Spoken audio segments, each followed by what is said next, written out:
So I finished 11 books in July. That's a lot of books, so I'm going to jump right in. Chapters below with my book of the month at the very end. Daughter of Regals and Other Stories by Stephen R. Donaldson is a collection of 9 works of short fiction. It's 6 short stories and 3 that are more novella length, and this spans a few genres. It has mostly fantasy genre, but it also has some science fiction in there, and then one really creepy horror story at the very end. I was really impressed with this collection. One thing that I think sometimes novelists in particular don't do real well in the short form is sometimes they take a while to kind of get you into the story because they're used to developing stories a lot longer, taking a longer time to get there. Well, and here I felt that Donaldson, in pretty much all but one of the stories, got me sucked into the story right away. I felt invested right away. I felt immersed very quickly. And I liked that part of the collection because it just sucked me in very well.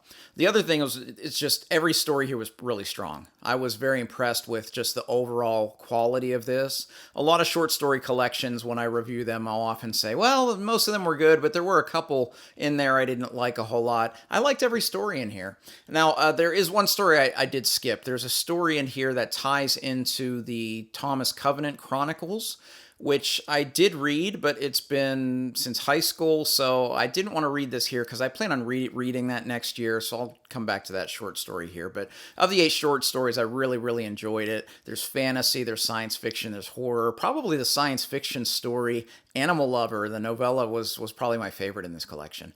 I am not an expert on Stephen R. Donaldson, but I think this would be a good entry point into his works. It seems, at least the works of his that I know, everything else is part of a series. So unless you want to read a whole series, this might be an easier way to kind of see if you like his writing or not. But I think Daughter of Regals and Other Stories is a really strong collection by Stephen R. Donaldson. Hear the Wind Sing by Haruki Murakami is Murakami's debut novel, and this is a really good debut, but there's a few things that didn't work for me, and this doesn't really reach the heights of what that author would become, unfortunately, but I guess it's understandable. It is a debut. And it's honestly more of a novella than a novel. It's only 100 pages. This is actually a bind-up of Hear the Wind Sing and Pinball 1973. And it's only 100 pages. And the writing style in this story, as well as the structure, lends itself to read very fast. So it felt more like a novella. It only took me a little over an hour to read its 100 pages. And I liked it. But it was kind of experimental by the author trying to figure out how to write. He's not trained as a writer. He just decided one day he was going to write a novel. And the story behind the story is kind of interesting, so I'll share it here, is that he originally wrote the novel and he hated it. He thought it was boring. And he said, if I'm bored with my own work, someone else is going to be even more bored. So he rewrote it or just started a new story. I don't know if it was the same novel or a different story, but when he restarted, he actually wrote the story in English and translated into Japanese. And he's not fluent in English. He's better written. He says he's not fluent as far as speaking. But likewise, his vocabulary is not super advanced. So what you get is a very lean kind of storytelling style, a writing style, I should say, and shorter sentences. And you can see it's a very unique kind of reading experience. And that didn't bother me a whole lot. The thing I didn't like about this book was the super, super short chapters. Like I would think the average chapter is like 2 pages in this thing, and it bounces around. It's almost like he was writing this for someone with attention deficit disorder that couldn't focus on one topic, because it would often go in these weird tangents in a lot of different directions. And, Murakami's works have been described often as jazz, kind of improvisatory, and you see that here, but it didn't work here as well as it does a lot later in his career. But again, it's his debut. Even though I would put this in probably the bottom quarter of things that I've read by Murakami, I still enjoyed my time with it. He's still a favorite author of mine, and I think I could still recommend it, provided you've read a lot of the other really, really great things that have come from this author. So over the last few years, I've been working my way through the works of Charles Dickens, and I started with the big 3. I read Great Expectations, Tale of Two Cities, David Copperfield, which those are the 3 that still kind of are on the top tier of my works of Dickens that I've read. And then after that, I read Oliver Twist because I kind of know the story from the movie. And since then, I've been going chronologically in order. So this summer, I was up to Dombey and Son. And this is heavy. I actually read it on my Kindle because I got a free version on my Kindle. It's easier than holding this thing. But anyway, Dombey and Son, I was hoping. I've been hoping this whole time that as I'm doing this Dickens read, that at some point I'm going to find that hidden gem, that one work of Dickens that deserves to be up there with the David Copperfields of the world. And Dombey and Son isn't quite there. It reminded me a lot of when I read The Old Curiosity Shop, which was last summer, in that there are glimpses of like peak Dickens writing here. There are glimpses of the brilliance of character that he does. There are some of the chapters that are super riveting, but it's just not consistent yet. He gets there in the next novel. David Copperfield is arguably his best novel, and that's the next one that's he wrote in publication order. And this one has the little glimpses. Just a little bit about this. Dombey and Son, main character Dombey, he's a businessman, and his whole goal in life is that he wants to have a son that he can share the business with and then hand the business over to his son. And he has a daughter that he basically neglects, and then finally his wife gives him a son, and his dream has come true. And it shows a lot about his character because his wife dies in childbirth and he's unaffected by it because he's so happy about finally having a son. But of course, this isn't going to go how Dombey wants it planned. And the character of Dombey is a fascinating one, and I think one of Dickens' strongest characters, because there were times that you don't like him. There are times that you hate him. There are times you loathe him. At one point, I thought he was the worst villain I'd read in the Dickens universe, and there are some crazy villains in the Dickens universe. And then there's times that you feel bad for him and have empathy for him. There's just a lot of layers to this character that I really enjoyed. The problem with the book is that there are very few characters with the depth of that character, and he's not on the page very often. He's probably not even the central protagonist, or at least the main protagonist that's on the page most of the time. I felt that was the strength when Dickens wrote David Copperfield, is the secondary characters just leap off the page at you, and everybody just seems to have so much more depth in some of these other works. So Dombey and Son was a bit of an uneven reading experience for me, but I still liked it. It's probably second tier Dickens from what I've read, if you consider, the three that I mentioned, and then probably most of the picaresque stories are kind of the lowest tier for me. This is kind of in the middle, so I don't regret my time with it. Unfortunately, it wasn't the top tier hidden gem that I hoped, but I think next year it's going to happen because I'm reading Bleak House next year. And you see the people that really know Dickens, they always talk about Bleak House, and it's not talked about by kind of just the average reader as much as Tale of Two Cities and so forth. So I'm hoping that Bleak House is the home run that I've been waiting for. But I did enjoy my time with Dombey and Son and look forward to continuing my Dickens read next summer. The Concrete Blonde by Michael Connelly is that author's third novel, and the third novel to feature Harry Bosch, LAPD detective, as the central protagonist. This is a part of a big reading project that I'm doing on the channel that's going to take several years. I'm rereading all of the novels of Michael Connelly and reviewing them spoiler-free, 2 at a time on the channel. So if you want to hear about a lot of these Connelly novels, they'll eventually have all of them on the channel. I only have one of those up so far. The next one will be The Concrete Blonde and The Last Coyote, which will be up probably at the end of August. But what has been really cool already, just 3 books in, is seeing the evolution of Connelly's writing. So I've said one thing about Connelly, and I still stand by it, is he hasn't written a bad book. And you can start anywhere with Connelly's works, and I still think that that's true. But you see a definite level up here with this third book. Namely, probably 2 of the things that were detractors for the first 2 books that Connelly wrote. The first book, The Black Echo, not quite a polished story, a little disjunct, probably not as well edited or plotted as some of his later books, but still a fantastic story. The Black Ice, the second book, fixed most of those things, but there's a huge exposition dump in the middle that kind of ground the story to a halt a little bit.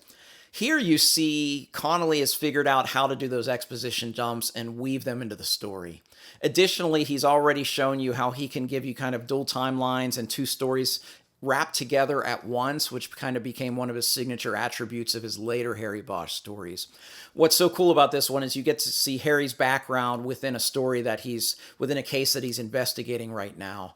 The book starts with Harry's on trial. Before the books began, Harry caught and killed a serial killer, and he's on trial from that killer's family, saying it was a wrongful death, that this wasn't the killer. And just when this happens, a new body is found that has all the attributes of what the serial killer was doing. So Harry has to discover whether or not that he perhaps shot and killed the wrong man, that the serial killer is still out there. And it's typical Connelly serpentine plot with a lot of places you think it's going one direction, and then you get a plot twist, which is always plausible because this is always grounded in reality, that takes you in a different direction. Additionally, by kind of flashing back, you get to see a lot more of Harry Bosch, the character, and I just thought this was just fantastic, just a top-tier Bosch novel. So I'll talk about that more when I do the dual review, but Concrete Blonde is a really, really fantastic book, fantastic early book by Michael Connelly. The Sparrow by Mary Doria Russell is a work of science fiction, and it's one of my favorite subgenres of science fiction. This is a story of first contact. I love seeing just what authors come up with in thinking about what our first contact with aliens would be like. The human side of it, as well as what the alien life might be like. So in this one, it's really interesting. We find out that there's alien broadcasts coming from Alpha Centauri, and we launch a private enterprise that's led by Jesuit priests to discover the aliens and make first contact with the alien life. And it was interesting because I go into books as blind as possible. I went into this only because John from Talking Story recommended it. And I didn't know about the Jesuit angle. I didn't know that a big theme in this would have been kind of faith and science and a priest kind of struggling with their faith and dealing with alien life and all of that. I honestly don't know if would have read it had I known kind of what exactly some of the themes were going to be about.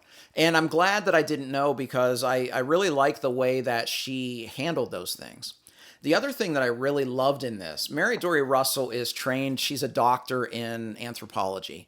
And you can just see it in the manner that you see the first contact with this alien race. You can see just the way that we interact with them, the way that the characters learn from them is just 100% from an anthropological bent. And I really enjoyed that side of it. I think it's great when you do have sci-fi authors that lean into their strengths, and that was obviously a strength of hers. The story does start a bit disjunct. There are two timelines. There's the timeline, which is the build-up and then the exploration of the aliens. And then there's a timeline 40 years in the future that essentially just shows you that things didn't go well.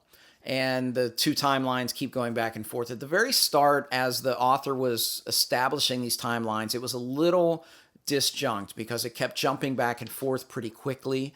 But once she got into a rhythm, probably about 100 pages into the book, I felt that it worked really well, the two timelines, where we know that there's going to be some sort of disaster coming, what's going to happen, what exactly is the fallout, because we don't really understand in the future timeline what's going on.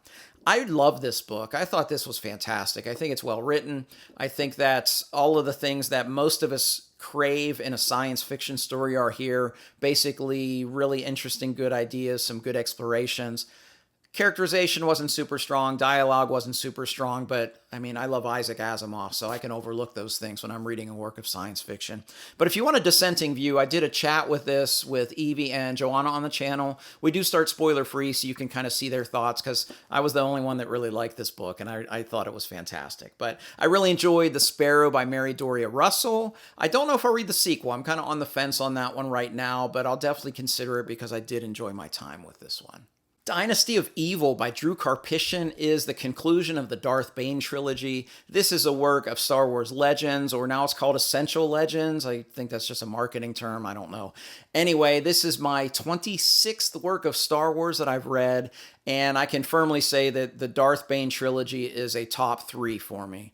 I really enjoyed this trilogy. This is Star Wars set well before the movies, like 1,000 years before. So no legacy characters, all new characters, but just some of the ideas are fantastic. This this trilogy gives you the trajectory of the character of Darth Bane, how he morphs the Sith Brotherhood into the rule of two, which is one master to hold the power and then one apprentice to crave the power until the apprentice feels strong enough to challenge the master. And if the apprentice overcomes the master, it makes the Sith line stronger.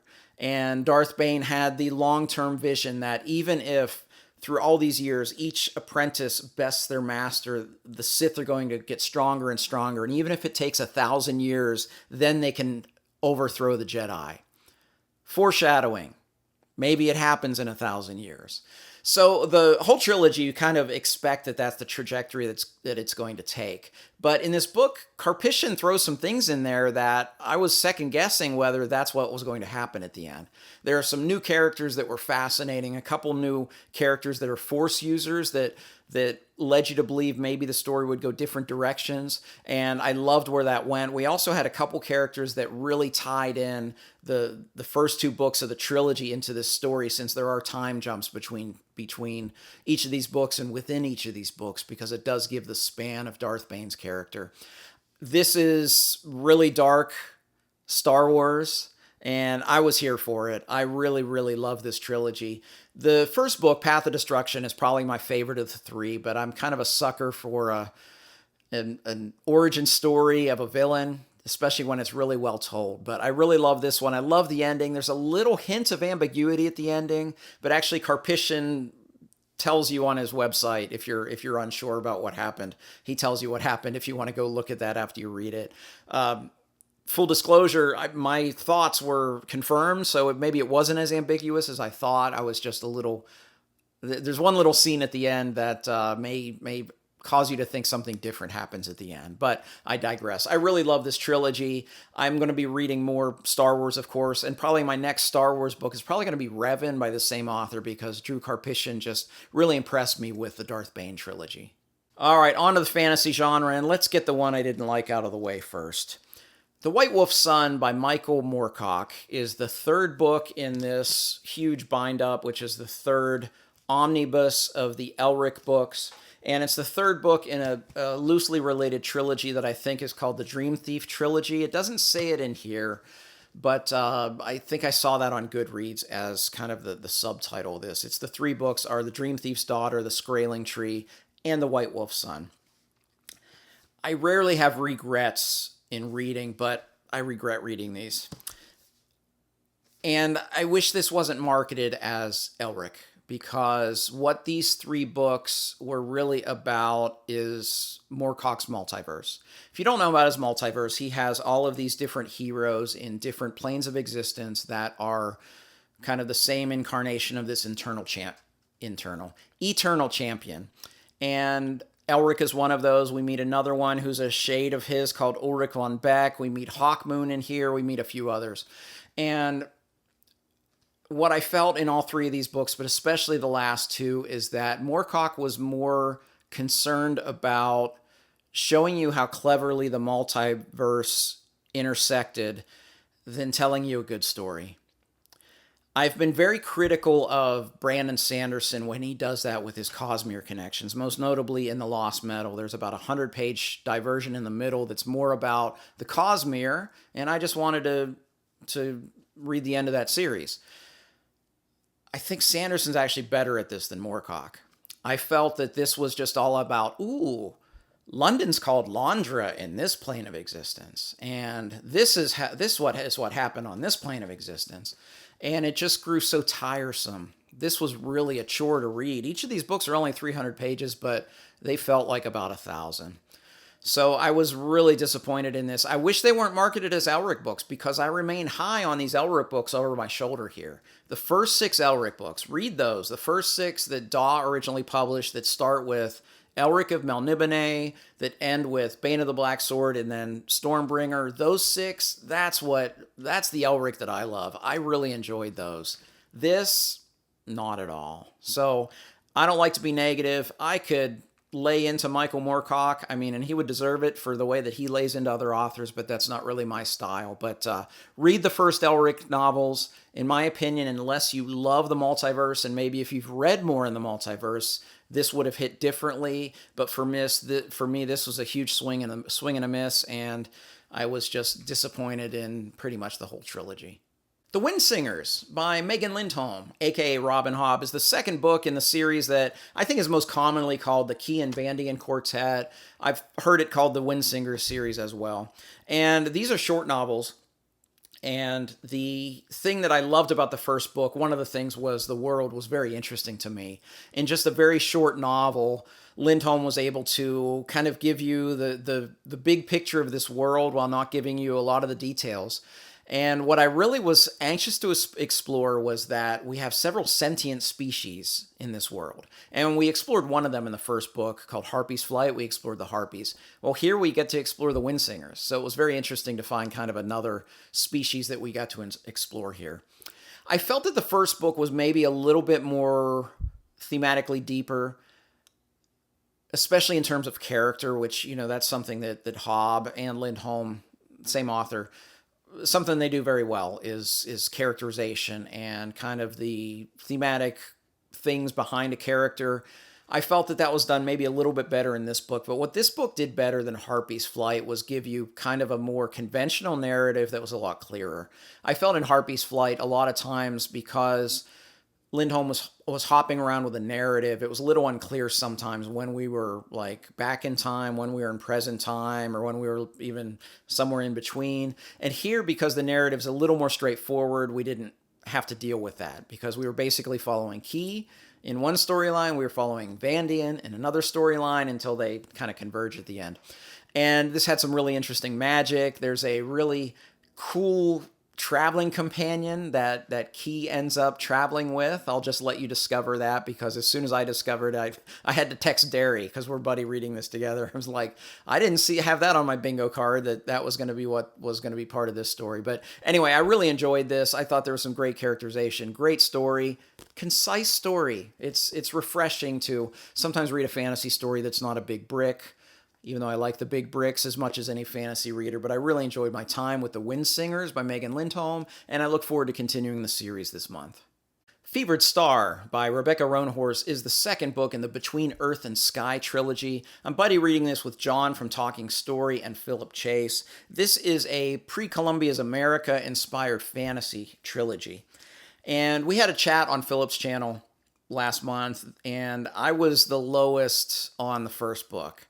So I was a little nervous going into this book, because what I'd heard was from a lot of people is that they liked the first book the best. And I was thinking, well, I was kind of in between on the first book. My biggest problem with the first book is some things that she corrected here, so that I actually liked this one better than the first one, which I know is a definite minority opinion in readers of this series. My two complaints about the first book: I felt that the pacing was way too fast, and what it left me with was basically a fast story with really shallow characters and really shallow world building. Although the world building had promise, there wasn't a whole lot of detail revealed in that first book, because it just seemed like the author had to get to here, and then had to get to here, and had to get to here, and it flew by, but not in a good way. So that's one thing I didn't like about it. And the shallowness of the characters and the fact that I wanted more of the world was kind of the byproduct of that.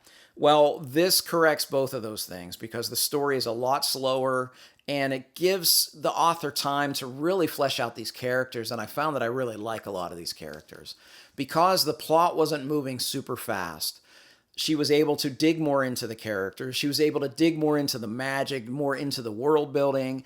The aspects of the story that I felt weren't done really well in the first book, I thought were corrected here. So I was really excited about that aspect of the story, because, again, the things I literally said, this is what I don't like about this book, weren't present here. Now, that said, I think the ending of this really fell flat for me. It was building to a confrontation between two characters, and it was kind of a shrug shoulders at the resolution to it. So that was a bit disappointing, but there are some really interesting things in a plot standpoint going on right now. Some things that happened at the end of this book that I really can't wait to see resolved. And I like just the overall story and where the characters are going. So whereas at the end of the first book, I was nervous going forward that I was going to be reading some books that I wasn't going to enjoy, I feel that even though, I mean, this is not going to be a favorite series of mine, I feel invested and I feel just excited to kind of read the final book and see what the author has in store for the conclusion. I feel invested enough and interested enough to definitely finish the series. And I definitely feel higher on the series now than I did a month ago. So I will be recording a chat with John and Philip. It will be released a week from today. I'm releasing this on a Sunday. I release all my videos on Sundays pretty much. So next Sunday, if you want to see that talk that we have together about Fevered Star, so you can get their opinions as well, definitely check that out. That's going to be on my channel. We will start spoiler free. So if you don't want to hear their thoughts as well, spoiler free before we dig into spoilers, check that out on the channel, which will be out next Sunday. Outlaw by Jim Butcher. This is a Dresden Files novella that came out this year, I think, to hold us over between 12 months and whatever the name of the next novel is that's coming out. And I listened to this on audio, and James Marsters was back. I say back because the previous novella, which was called The Law, not Outlaw, The Law was narrated by the author. And while I consider Butcher probably the second best person to narrate Harry Dresden on the planet, I think Marsters is Harry Dresden. James Marsters is just fantastic as an audiobook narrator. This was a really cool story because we saw some things from Harry that I hadn't really seen in this manner before. So the story begins with basically there's a character that's been a villain that's trying to change their ways. And Harry gets involved in trying to help this character change their ways. And a lot of the story is Harry kind of teaching this person who's just been a villain their whole life and doesn't know how to be good, doesn't know how to do good things for others, doesn't know how to not be selfish. Harry's trying to teach this character, how to do those things. So it was kind of like philosophical Harry at times, as he's teaching this character. And it was a little cheesy sometimes, but I liked it. I really liked seeing this side of Harry where he's just talking about how sometimes it's hard to do the right thing and trying to teach this character who's never known what it's like to truly do something for somebody else, to kind of repent and change their ways. I found it very interesting. I just kind of liked seeing that aspect of Harry Dresden. But in addition to that, there's a really great villain in here. There's some great magic. It's a really solid novella. If you're a Dresden reader, definitely read it. It's a standalone, although it does take place somewhere around in the midst of 12 months. That book spans a year, so it's somewhere in there, and it doesn't really tie into that story a whole lot, but is at that point in the timeline. But I really enjoyed Outlaw by Jim Butcher. My book of the month is The Civil War, a Narrative, Volume 2, From Fredericksburg to Meridian by Shelby Foote. This is such a colossal accomplishment. I just had to give it my book of the month. In the acknowledgments of this book, Shelby Foote says that it took him 5 years to write this volume, to the consternation of his publishers, probably. But you can tell the level of detail here is just admirable. I mean, you can read more details about individual events. For instance, Battle of Gettysburg's in here. You can read Michael Shera's book and get a lot more detail into that event. Or there's, of course, at this point of the war, there's a lot of Ulysses S. Grant. You could read the great Grant biography out there. But as far as just not single volume, because this is 3 volumes, but as far as a overview of the Civil War, told in a way that gives you a really firm picture, doesn't shirk from details, but is still readable.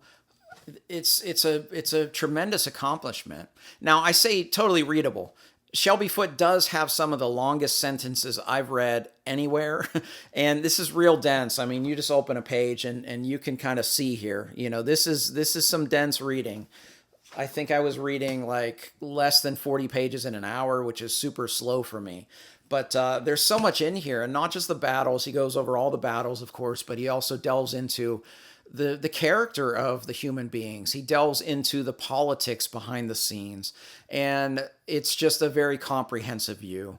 Now, all of that said, this is really only for a Civil War buff, which I am.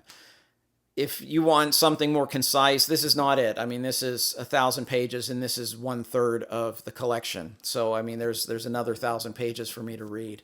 But this is such a tremendous accomplishment by an historian, and I really enjoyed it. A couple little details for any of you that want a little bit more detail.